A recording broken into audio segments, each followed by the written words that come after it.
नमस्कार दोस्तों, पीके क्लासेस में आपका स्वागत है। आज हम बात करने वाले हैं ऑटो साइकिल।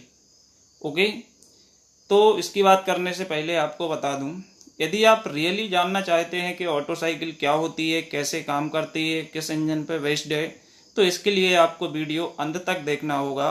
और आप चाहते हैं कि आपको और भी बहुत सारे आपके सब्जेक्ट से संबंधित वीडियो आपको मिलें, तो उसके लिए आपको चैनल को सब्सक्राइब करना होगा। और यदि वीडियो पसंद आता है तो लाइक ज़रूर करें। ओके, चलिए तो अब हम स्टार्ट करते हैं ऑटो साइकिल। ऑटो साइकिल में यहाँ पे हम बात करेंगे introduction, working and efficiency of auto cycle.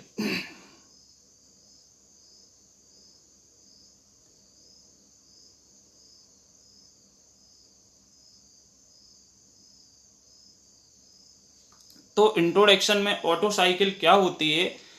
Auto cycle जो है ये एक जर्मन साइंटिस्ट का नाम है, जिनने 1876 में ऑटो साइकिल को डेवलप किया था, जिनका नाम है ए ऑटो निकोलस। ये साइंटिस्ट थे जिनके नाम पे ये साइकिल बनी हुई है, जिनका सरनेम ऑटो है, उसके नाम पे अपन इसको ऑटो साइकिल के नाम से भी जानते हैं। और जो ऑटो साइकिल है ये पेट्रोल इंजन पे काम करती है। पेट्रोल इंजन या स्पार्क इग्निशन इंजन होता है, जिसको हम ऐसा ही बोलते हैं शॉर्ट में। ये हमारी ऐसा ही इंजन किस पे वर्क करते हैं, ऑटो साइकिल पे। तो ये उस पे बेस्ड है। ये एक थ्योरेटिकल साइकिल है। ओके, ऑटो साइकिल जो होती है इसमें मेनली 4 प्रोसेस होती हैं, जिसमें 2 हमारी कांस्टेंट वॉल्यूम होती हैं और 2 एडियाबेटिक प्रोसेस होती हैं।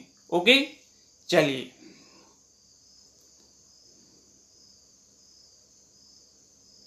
तो यहाँ पे ऑटो साइकिल का पीवी एंड टीएस डायग्राम दिया गया है। तो जो पीवी एंड टीएस डायग्राम है, इससे हम समझेंगे ऑटो साइकिल होती क्या है।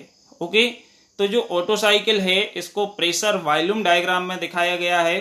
तो इसमें हम सक्शन रिप्रेजेंट नहीं करते हैं। जो सक्शन स्ट्रोक आप जानते होंगे, क्योंकि 4 स्ट्रोक होते हैं। 4 स्ट्रोक में suction, compression, expansion and exhaust.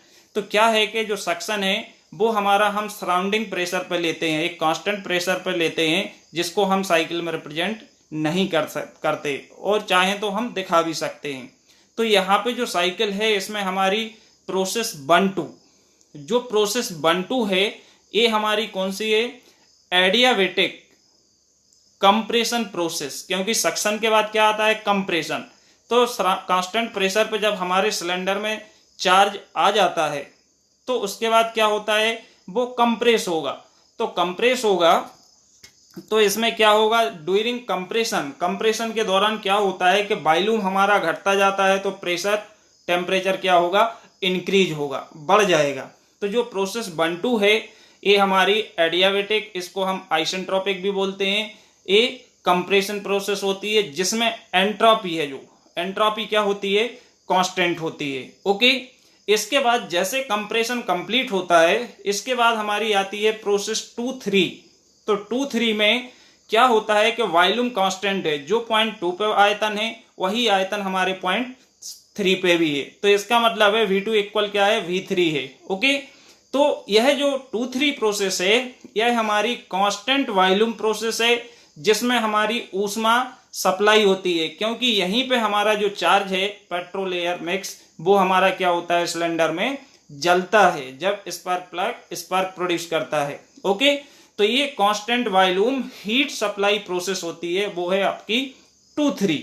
इसके बाद जैसे हीट सप्लाई होगी तो क्या होगा, जो गैसेस जनरेट होंगी, हीट जनरेट होगी, वह ऊष्मा हमारे अब सिलेंडर में इंजन के क्या होगी, एक्सपांड होगी। तो हम पहुंचते हैं प्रोसेस 3-4।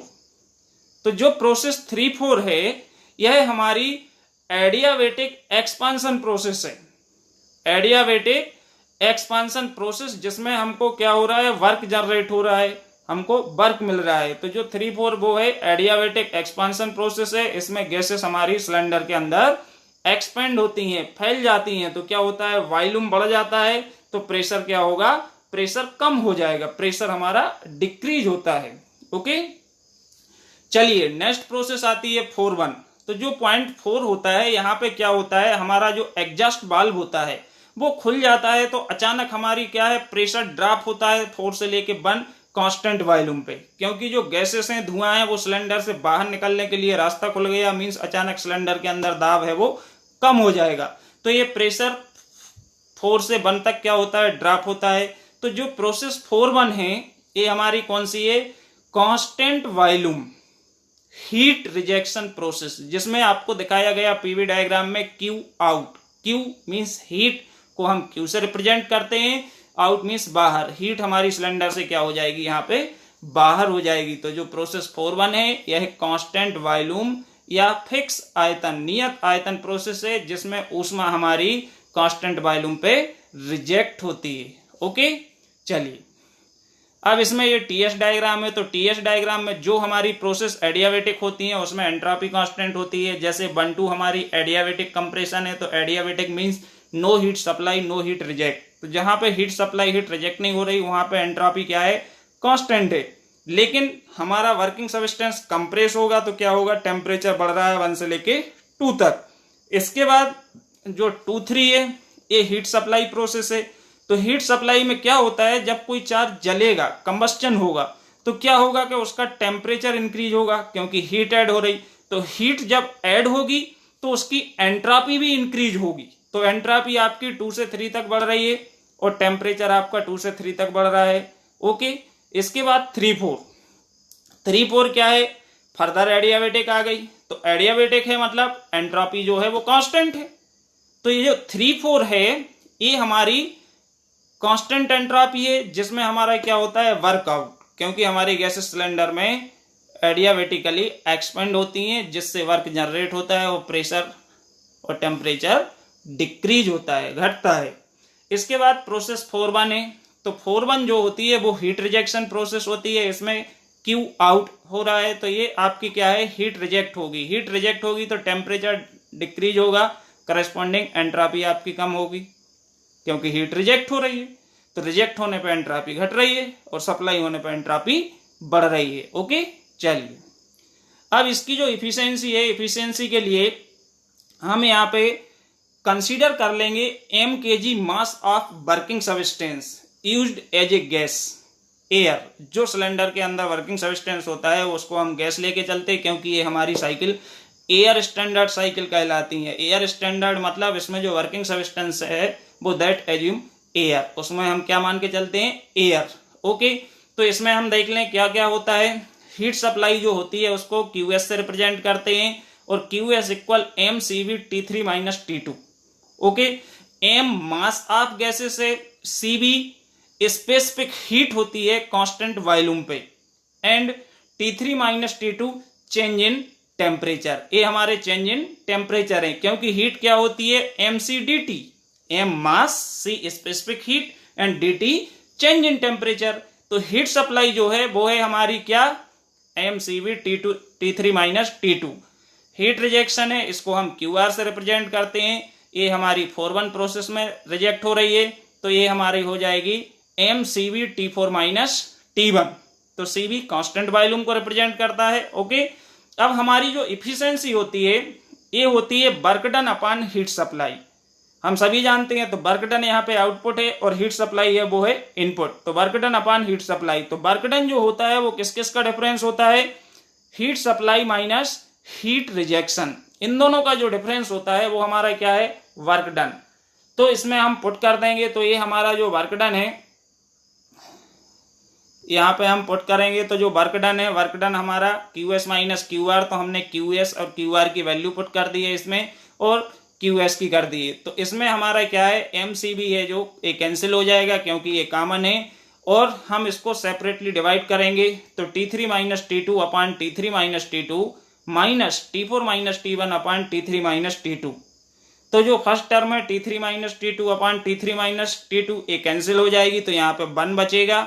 ओके, और हमारा ये आगे क्या हो जाएगा, 1 minus T4 minus T1 upon T3 minus T2। इसको हम दे देंगे इक्वेशन 1। ओके, चलिए अब हम लेंगे प्रोसेस 1-2। जो प्रोसेस 1-2 है ये हमारी क्या होती है, एडियाबेटिक प्रोसेस होती है, जिसमें एडियाबेटिक लॉ होता है PV gamma equal constant. Okay, तो कांस्टेंट क्या होता है, एंट्रोपी। चलिए, तो जो एडियाबेटिक प्रोसेस होती है इसमें हम जानते हैं कि एडियाबेटिक में T2 अपान T1, क्योंकि 1-2 है तो 1-2 हमने अप्लाई कर दिया इसमें प्रोसेस के लिए, तो T2 अपान T1 इक्वल V1 अपान V2 पावर गामा माइनस 1। तो जो गामा है वो स्पेसिफिक हीट रेशो है, तो गामा माइनस 1। लेकिन हमको मालूम है कि V1 अपान V2 है वो हमारी कंप्रेशन रेशो होती है, क्योंकि हमारा V1 से V2 तक कंप्रेशन प्रोसेस होती है, एडियाबेटिक कंप्रेशन। तो इसका जो दोनों का रेशो अनुपात होगा वो अनुपात हमारा क्या कहलाएगा, संपीड़न अनुपात, कंप्रेशन रेशो।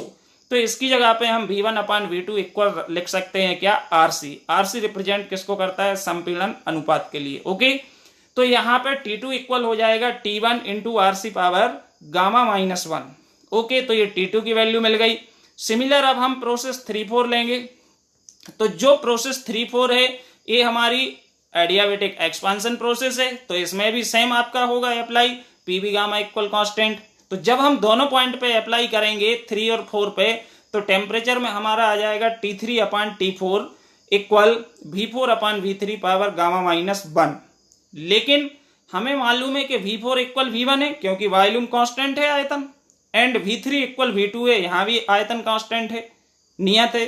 तो हम लिख सकते हैं V4 की जगह पे V1 एंड V3 की जगह पे V2।